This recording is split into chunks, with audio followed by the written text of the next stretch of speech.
Good morning, Philippines. Well, it's Christmas Day. And so what are we going to talk about?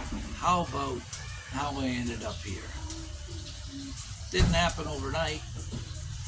There's a lot of things that I did in moving up to this point that happened that you might want to consider. First of all, I travel on vacations, my annual vacation, as we all do. Instead of going to the same spot every year like a lot of people do, to the cottage or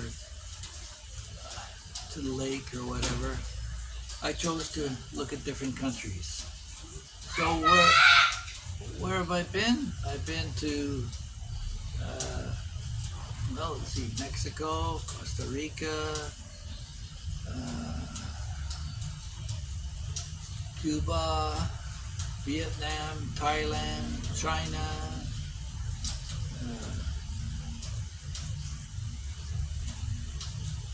a number of different places. And with that, I gathered information and interest in the countries themselves. I read about their history and their customs, sometimes in advance and sometimes after. Today you've got the advantage of Google. You can just Google a country or an area or a tradition and explore that avenue. So in all those travels, there's about 40 different countries. And not only countries, but states and provinces within Canada and the US, considering about where I could possibly live. And then I looked to others and what their choices were. There's certainly guys who've traveled a whole lot more than I. There's a guy, Naz Daly, and another guy, even more so, Drew Binsky. Both of them, Drew's been to every country on the planet, including North Korea and places I wouldn't want to go. I don't think he's been to North Sentinel Island, but other than that, he's been everywhere. And where does Drew prefer to live? He prefers to live in the Philippines. He got married here, and it's his base of operations. It's certainly a great launch-out spot for anywhere in Southeast Asia. Being English speaking, it provides access to, like, Singapore is like a $60 air flight away.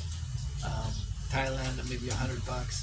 So it's cheap to travel within Asia once you're here, so it's a great drop-off spot. But that aside, 50% of the world is in this area of all the world's population. So try a few and see which one's for you. Try the food, try the living conditions, and enjoy the excitement of experimenting with all the various options that these countries have. My first visit to a foreign country of any note was India in 1971, and that happened as a part of a trip with a friend of mine. We spent 6 weeks in India, a week in Kashmir, a week in Nepal. It was really exciting and educational for me to go through that. Subsequent to that, later on, I traveled in Canada for work. I worked up in northern Quebec in cold conditions and various small towns and different provinces over time. And when I did get married, I made a point to have the kids visit different areas. Drove down to California with the older ones once, saw Disneyland and Disney World, and did all that family-oriented stuff. Then we branched out. I took them to Costa Rica, the Mosquito Coast. We traveled there. And then we went to Cuba, saw a socialist communist country, what it was like living in a dictatorship. So they spent the week by the ice cream stand on that one. So I showed them different countries, and I learned along with them what these places were. And then when the kids got older and were going and visiting countries themselves, my daughter was going to South Korea. My son went to Germany. At different times, they went different places. And so when they were growing and my mother first passed, I bought a tour between Beijing, Hong Kong, and Bangkok. I brought the wife at the time to see these new places. And at the time I was thinking of potential inklings of retirement now the kids were grown. Initially with her, but then my eyes were open. So that changed. So it was an evolutionary process. And through that I met people online. When I visited Taiwan, I met Matt, a buddy of mine who owns a pizza shop and restaurant. He doesn't speak a word of English really.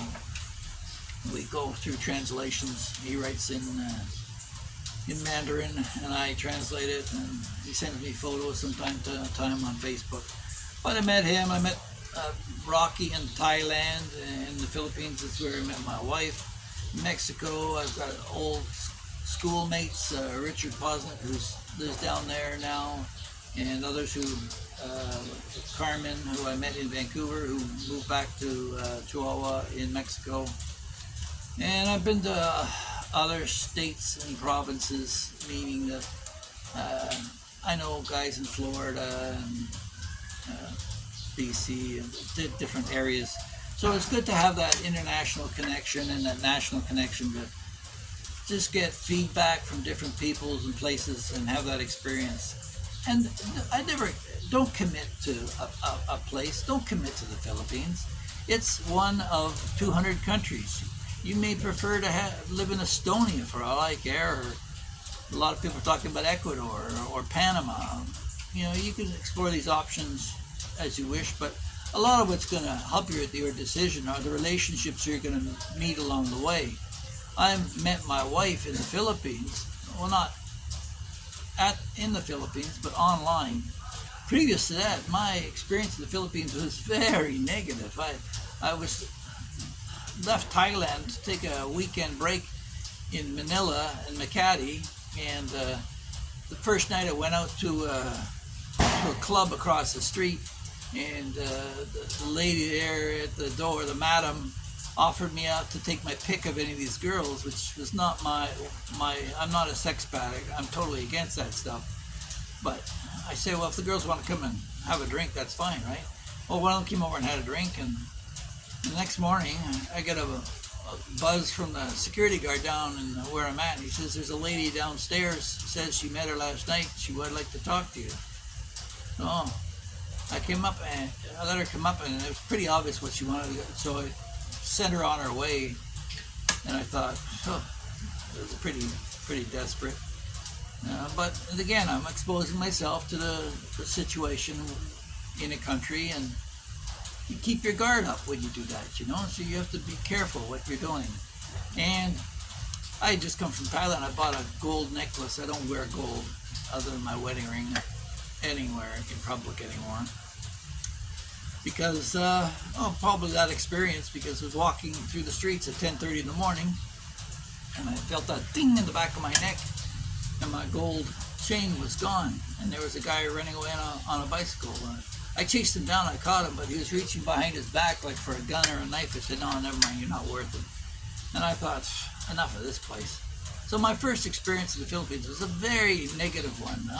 It hit all the stereotypical things about your life's in peril and all the rest of it. And I thought about it sometime afterwards, after talking to Geraldine for more than 6 months, what's going on. And yeah, Manila is not the best place to be, certainly if you're not in BGC or someplace where there's private security. So I learned that too, but I've also learned to keep my head up. My first trip to India, being a naive 19-year-old boy, I spewed my mouth off about my political thoughts at the time, which were largely socialist. And I espoused the wonders of China and how they've been able to control their civilization and their population through the communist state. And how do you control large masses of people? You'd have to do it through dictatorship. Well, this didn't go over very well with a group of people who just been at war with the Naxalites and the CPIM, and hundreds of police officers had been killed. So the next morning, there's a knock at my door, and I open the door, and there's three of the biggest Sikhs I've ever seen in my life filling the doorway. And the middle guy, he leans over, and they all pull out their swords halfway. They didn't take them all the way out, thank goodness. And he said, "You are a guest in our country. You keep your mouth shut." And with that, he shoved his sword back in his scabbard, and they walked away. I didn't say another word about politics then. So this is the thing, you're feeling your way through things, and you learn along the way that you're a guest, and you have to keep proprietary control of your emotions and ideals when you're visiting somebody else's country. So my point in all this is, don't commit. Just visit, enjoy your time, and accumulate data. And it may take years before you decide what you really want to do. I still don't know what I want to be when I grow up, and I'm 70 years old. But right now we're in Cebu, and it's okay for now. But I like to move out to the provinces where it'd be a little bit quieter, so we're experimenting with that. And when you've traveled a fair bit, home becomes the road. You sort of get used to the change, and it can be quite addictive. When you get bored, you just move on. So maybe that's for you, or maybe you're more of a homebody. I know when I am here, I don't go out much. I like to do my gardening, play with the kids. So when you did decide you think you like to land in a place, don't sell your house and run off there. No, keep your connection with your homeland, and do a 6-month stint, 3 to 6 months, just to get a sense of what it would be like before you do anything so rash as to sell all your possessions and pack everything up and have no way of getting back. Keep your job and go back to your job and your home, and just let the experiences you've had sink in. Is this something that I want to do long term, or maybe something else? You know, a lot of guys who went to Thailand kind of got disenchanted with all the controls of Thailand, as they had this issue with the yellow shirts and all the rest of it back in 2012, that 15 area. There was a lot of turbulence, and the government was overthrown. So guys don't want to do the visa runs anymore, so they went to Cambodia. Some went to Vietnam, and there are different personalities in different areas. I find the Vietnamese a little bit more standoffish and not quite as friendly as the Filipinos, and definitely a busy society. They're up and coming too, and they're a major competitor of the Philippines for foreign investment. So, yeah, spend some time where you think you might settle, and don't settle for the first thing that comes your way. Take your time, slow down, and go back to your job, your home, and just let it sink in. And you can amuse yourself with going on Google, searching, reading about the country, corresponding with people that you met in these countries, get a feedback.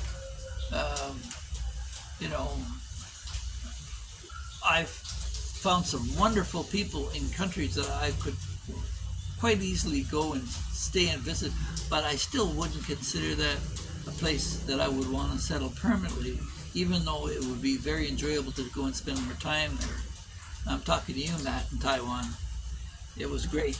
Very clean, very friendly, very nice people, very efficient, busy society. So, yeah, go back to your job and let it all sink in. And when you do decide that you want to embark on that final destination, we'll say final for now, Maintain your lifeline. Keep your bank account in Canada. Keep in contact with a lawyer to handle your affairs in Canada and your tax and so, because you're still going to have to file your taxes all the rest of it every year. Who is receiving your mail? That kind of thing. You have to deal with that as well. So if you don't have a family member, you'll have to hire somebody professionally. There's not a family member that I can rely on, even though I have 3 siblings. I wouldn't trust any one of them to handle my affairs. So there's that too. That's maybe another reason for traveling. Anyway, so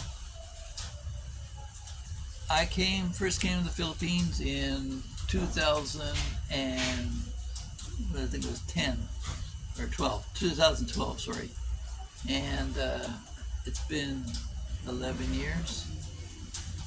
That's for this time when I met Geraldine. Prior to that, about a year earlier, I came and had that nasty experience in Makati. So that's where I'm at, how I got here. My only advice to you would be to take your time and don't rush into it, but certainly you should be taking steps to make that happen, and that starts with your annual vacation. Don't go to the cottage this year. Go see a country that you think you might be interested in, or a few of them. You can do a tour, Southeast Asia tour. There's some great tour companies. There was one, an Australian one that I went with. It was a little bus we went through northern Cambodia, and they were in some pretty risky places. We had to be quiet sometimes on the bus, but that's another story for another day. So if you're thinking about stretching your dollar and going overseas to a different country, get the information on it. Don't be listening to a whole bunch of these people who are pitching the country. You decide for yourself where you want. Philippines may not be you. You may prefer Cambodia. You may like Thailand. Who's to decide but you? But take your time. Don't be selling everything and embarking on it because somebody out in Dumaguete said you have to come here because you're lonely. Don't listen to that crap. Nothing's lonelier than arriving in a place you don't want to be, having spent all your money, and then you're stuck. That would be pretty lonely too. So take your time, do it right. All the best. Talk to you next time. Please don't forget to like and subscribe. I always forget to say that. I should say at the beginning of the video. And share and comment. I learn more from the comments section than I do anywhere else. I go to other bloggers and don't listen to their videos. I read the comment sections because there's so much information there, and that's a good tip for you too. You don't necessarily have to listen to all the gossip and crap that goes on. A lot of these bloggers like to throw mud at each other or judge each other.